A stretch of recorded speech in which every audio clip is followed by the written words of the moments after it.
في عالم الفيتامينز دايما في معركة مشتعلة، مين أهم، مين أقوى، مين أرخص. استعدوا معانا النهاردة لمعركة الفوليك أسيد، يلا بينا.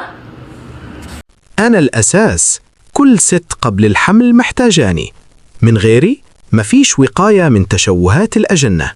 استنى، أنا اللي أساند الحمل الطبيعي وأساعد في تكوين خلايا الدم الحمراء.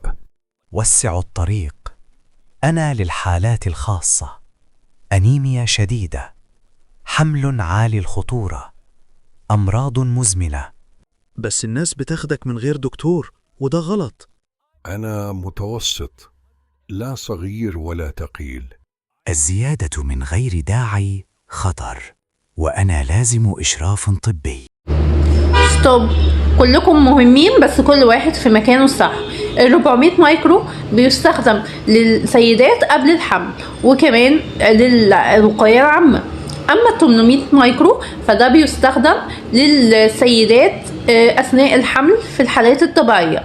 أما ال 5 ملي اللي تركيزه أعلى واحد فيهم ده بيستخدم في حالات طبية خاصة ولازم يبقى تحت إشراف طبي. عرفتوا بقى الفرق؟ كل واحد فينا مهم، ولو استعملناه صح كله تمام، ولازم تحت إشراف طبي.